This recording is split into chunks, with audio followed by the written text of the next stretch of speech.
My girlfriend posted, "Know your worth, queens. Don't settle for less," after rejecting my proposal. I liked the post and added, "Kings too." 6 months later, she saw my engagement announcement. Her panicked call that night revealed, I 29 male. Still can't believe I'm writing this, but here we are. Need to get this off my chest because the last 24 hours have been illuminating. So about 7 months ago, I proposed to my girlfriend Natalie, 28. We'd been together for 4 years, living together for 2. I thought we were solid. We talked about marriage, kids, the whole future package. She seemed excited whenever the topic came up. I planned this whole romantic evening. Nothing crazy expensive. I'm an accountant, not a tech bro, but meaningful. Took her to the botanical gardens where we had our first date, waited until sunset by the fountain. Got down on one knee with a ring I'd saved 6 months for. Classic solitaire, exactly what she'd pointed out she loved.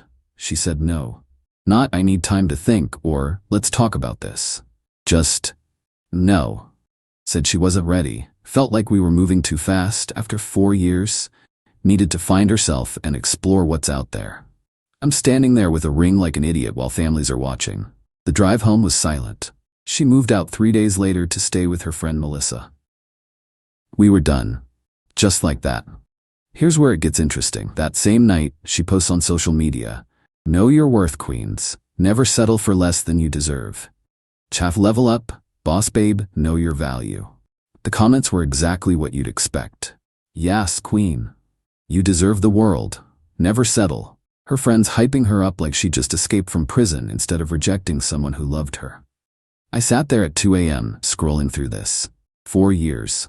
I supported her through her career change, helped her pay off her student loans, was there when her dad got sick. But apparently, I was something to settle for. So I liked the post. Then commented, "Kings too."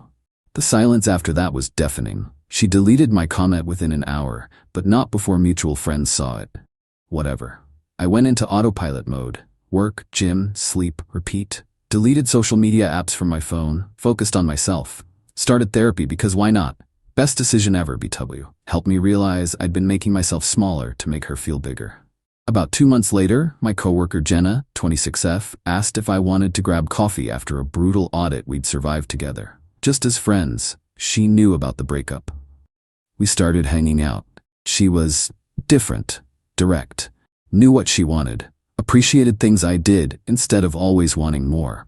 Coffee turned into dinners. Dinners turned into dating. I kept it quiet because I wasn't trying to rebound, but honestly, it felt like breathing again after holding my breath for years. Fast forward to last week. Jenna and I got engaged. She proposed to me. Actually, said she knew what she wanted and didn't see the point in waiting. I said yes immediately. We posted a simple announcement, just a photo of us hiking with adventure partner for life. Yes. My phone started blowing up with congratulations. Old friends, family, coworkers. It was nice. Then at 11:43 p.m. Natalie called. I almost didn't answer, but curiosity won. "Hello?" Heavy breathing. Then, "Are you serious right now, Natalie? 6 months, Mason? 6 months and you're engaged?" I stayed calm. "Yes, congratulations are usually customary." "To your coworker? The mousy one from accounting?" "Jenna's not mousy, she's just not loud about her wins. Her name is Jenna, we're very happy." "This is insane, we were together for 4 years. How could you just move on? The same way you did when you rejected my proposal and called it settling." Silence. Then she dropped the bomb. "I didn't think you'd actually move on. I thought you'd wait." Wait for what? And this is where she revealed what the last 6 months had really been about. Update 1. Holy hell, the response to my post. Thanks for all the support. Now for the rest of that phone call, because it gets worse. After I asked, "Wait for what?" There was this long pause. Then she started crying. Not sad crying, frustrated crying. I needed to see what else was out there, okay? Melissa kept telling me about all these guys she was meeting, investment bankers, lawyers, entrepreneurs. She said I was too young to settle down with the first serious boyfriend I had. I laughed, actually laughed. So I was a safety net? No, I wanted to be sure. I thought if I dated around for a year, experienced more, then we could get back together, and I'd know you were the right choice.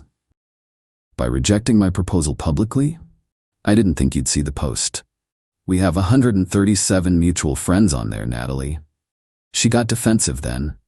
You don't understand the pressure women face. Melissa showed me all these articles about women who married their first serious boyfriend and always wondered what if. I didn't want to resent you later. So instead, you humiliated me and expected me to wait while you test drove other guys?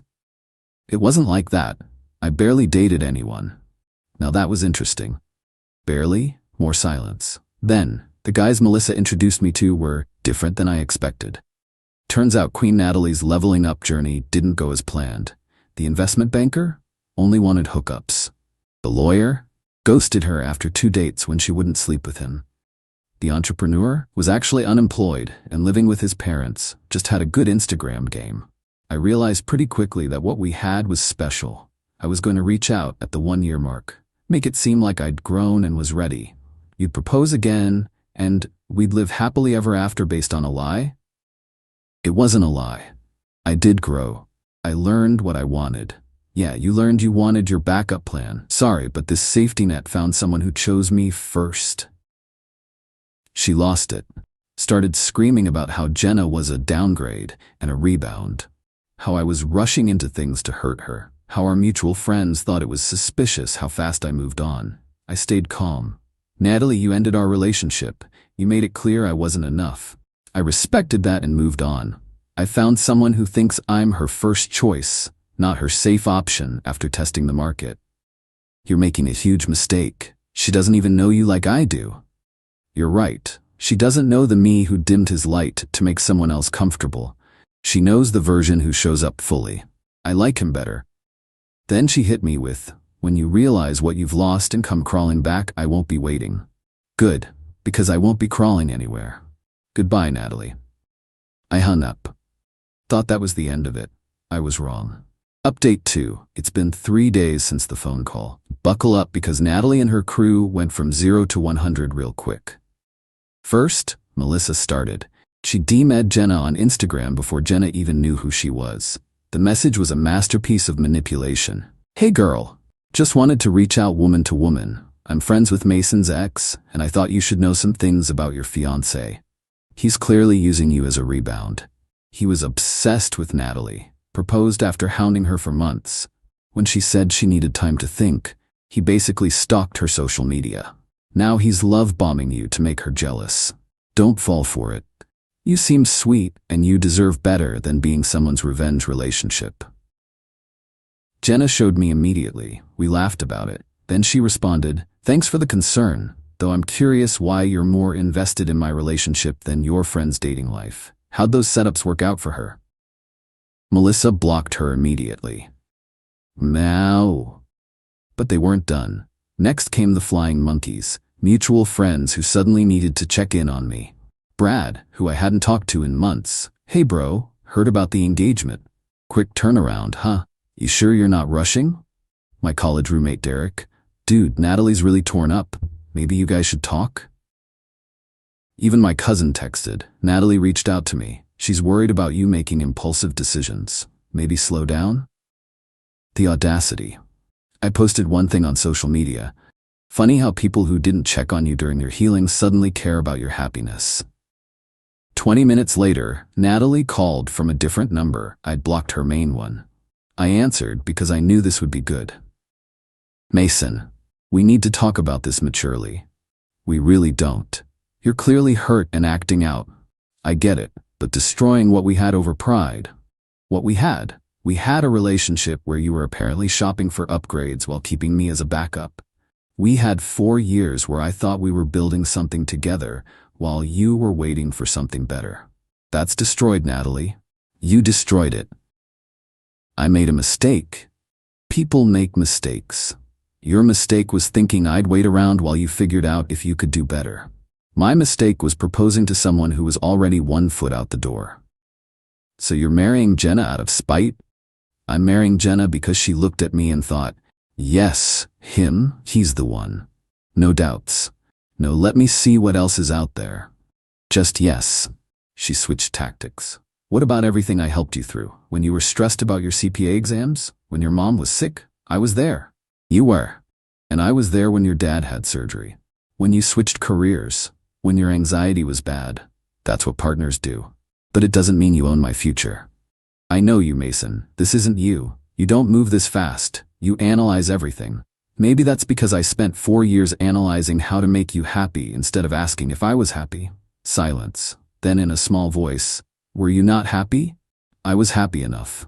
But enough isn't enough anymore. So that's it? You're throwing away 4 years for someone you've known for a few months? No. I'm choosing to build something new with someone who chose me first. Not as a fallback, not as a safe option, first. When this crashes and burns. If it crashes and burns, it'll still have been more honest than what we had. I hung up again. But the real kicker came yesterday. Update 3. So remember how Natalie was painting herself as the heartbroken ex who just made a mistake? Yeah, about that. Jenna and I were having dinner yesterday when her phone buzzed. Her best friend Rachel sent her screenshots from a dating app. Guess who had a profile? Queen Natalie herself. But here's the thing. The profile was created 5 months ago. 2 months before she rejected my proposal. The bio? Entrepreneur mindset. Looking for someone ambitious who can match my energy. No time for mediocrity. There were screenshots of her conversations telling matches she was recently single and ready to level up in all areas of life. I did the math. She was on dating apps while we were ring shopping, while we were planning our future, while I was saving for her dream ring. Jenna asked if I wanted to see them. I said yes, I needed to. The messages were enlightening. Her talking about how her ex was sweet but lacked ambition, how she needed a man who could provide the lifestyle I deserve, how she was too young to settle for comfortable. One guy asked what ended her last relationship. Her response? I outgrew him. He was content with mediocrity. I need excellence. Mediocrity. 4 years, helping each other through life, building something together. Mediocrity. But the best part? The last activity on the profile was from 3 days ago. After our phone call, after her tears about making a mistake, she updated her photos and bio. Phoenix rising from the ashes.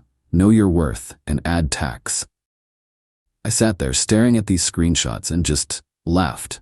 Not bitter laughter, relief, because I finally saw it clearly. Then, as if the universe wanted to drive the point home, Natalie texted from another new number. Mason, I've been doing a lot of thinking. I'm willing to forgive you for moving on so quickly if we can start fresh. I see now that you needed to feel wanted. And I accept my part in that. We can work through this. She's willing to forgive me? I screenshot that text and finally posted on social media for the first time in months. When someone shows you who they are, believe them. Grateful for the lessons and even more grateful for the future. Also, pro tip, if you're gonna play games, make sure you're not leaving receipts on dating apps. Tag Jenna with, thanks for choosing me first, always. My phone exploded. Our mutual friends who'd been getting Natalie's version finally saw the truth. The messages started rolling in. Dude, I had no idea. She told us you ghosted her after the proposal. Wait, she was on dating apps while you were together? Derek called. Bro, I'm sorry. She made it sound like you went crazy after the rejection. I should have known better. Even my cousin texted. Well, this is awkward. She definitely left out some details. My bad. But Natalie's response? This is where she really showed her true colors. Final update. It's been a week since everything exploded. Time for the final update because I'm done giving this energy. After my post, Natalie went nuclear. Created a whole Instagram story series about manipulation and gaslighting, how I was weaponizing vulnerability and turning people against her. The woman who was secretly on dating apps while we were together was calling me manipulative. The jokes write themselves. But here's where she messed up. She forgot that Melissa had access to her dating profiles to help optimize them. And Melissa, seeing the tide turn, decided to save herself. She leaked everything to our friend group. Turns out Natalie didn't just create the profile 2 months before rejecting me. She'd been actively dating for 5 months before the proposal. Not just browsing, going on actual dates, telling these guys she was single. There was a whole spreadsheet, I'm not kidding. She and Melissa had a spreadsheet ranking guys by income, job, looks, and husband potential. I was on there too. Ranked 4 in stability, but 11 in lifestyle potential. Number 11. Out of 15, the guy ranked 1? A venture capitalist, who turned out to be a crypto bro who lost everything in some meme coin crash.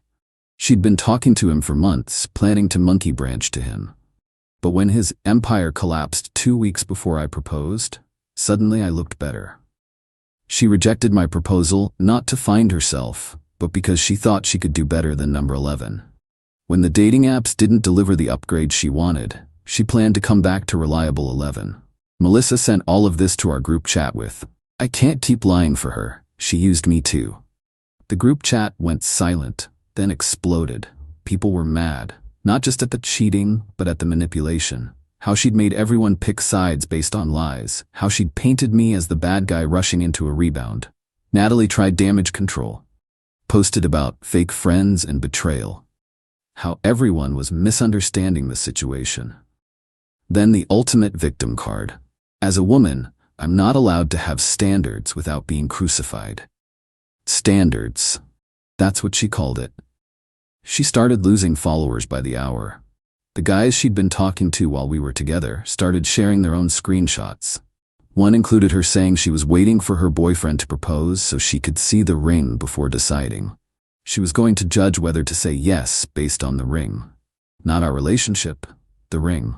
Then came the final attempt. She showed up at my apartment building. Thankfully, I'd already given security her photo, always thinking ahead now. They called me. "There's a Natalie here demanding to see you. Says it's an emergency." Is she injured or in immediate danger? No, sir. Then it's not an emergency. Please ask her to leave. If she refuses, call the police. She left, but not before causing a scene that multiple residents filmed. One video made it to TikTok, entitled "X Causes Scene at Apartment Building Because Her Backup Plan Got Engaged." It went mini viral. 800K views last I checked. Yesterday, I got a final text from yet another number. "Congrats, Mason. You won. You destroyed my reputation and turned everyone against me. Hope you're happy with your downgrade. When she cheats on you, and she will, remember that you had someone who loved you enough to want to be sure. But you couldn't wait. Your ego couldn't handle it. Enjoy your mediocre life with your mediocre wife. You two deserve each other." I didn't respond. Just forwarded it to my lawyer friend who's been documenting everything in case I need a restraining order. But here's the thing. I am happy. Genuinely, boringly happy. Jenna and I cook dinner together. We laugh at dumb TV shows. She leaves me notes in my lunch. I surprise her with flowers just because it's Tuesday. We're planning a small wedding because neither of us needs to prove anything to anyone. She saw me at my lowest and chose me anyway. I saw her at her most genuine and chose her back. No games, no spreadsheets, no backup plans. Natalie's right about one thing. We do deserve each other. As for her, last I heard, she moved back to her hometown, deleted most of her social media. Melissa posted some vague quotes about learning who your real friends are and growth through adversity. The Instagram post about knowing your worth? Still up. My comment is gone, but the internet remembers everything. Someone made it into a meme template. Know your worth, Queens, followed by screenshots of her dating profile while in a relationship. It's brutal, but I didn't make it or share it. Funny thing about worth, it's not about what you think you deserve. It's about what value you bring. I learned that the hard way. So did she. Anyway, I'm done with this chapter. Wedding planning is actually fun when you're with someone who wants to marry you, not the idea of what you could be manipulated into becoming. To anyone reading this in a similar situation, when someone shows you through their actions that you're an option, not a priority, believe them. Don't wait for them to figure out your value. Find someone who knows it from day one. And yeah, kings, know your worth too. Peace out. Edit. For everyone asking, yes, Jenna knows everything. She read all these posts before I posted them. She laughed at the spreadsheet and said, "Only number 11? Babe, you're clearly a top 3 in the right person's list. She's the real MVP." Also, to the people saying I moved too fast with Jenna, maybe? But when you've spent years in a relationship where you're constantly auditioning for someone's approval, being with someone who just knows is refreshing. We're not kids. We know what we want. Why wait? Final edit. Natalie found this post. Got a long email from a lawyer about defamation and emotional distress. My lawyer friend says it's nonsense. Truth is a complete defense, and I have receipts for everything. She's demanding I take it down and pay her $15 for damages to her reputation. The same reputation she destroyed herself by cheating and lying? Sure, Jan. My lawyer sent back a simple response. All statements are factual and documented. Please cease contact with my client. Any further harassment will result in appropriate legal action. Radio silence since then. Living well really is the best revenge. That and having a fiancé who finds the whole situation as absurdly funny as I do.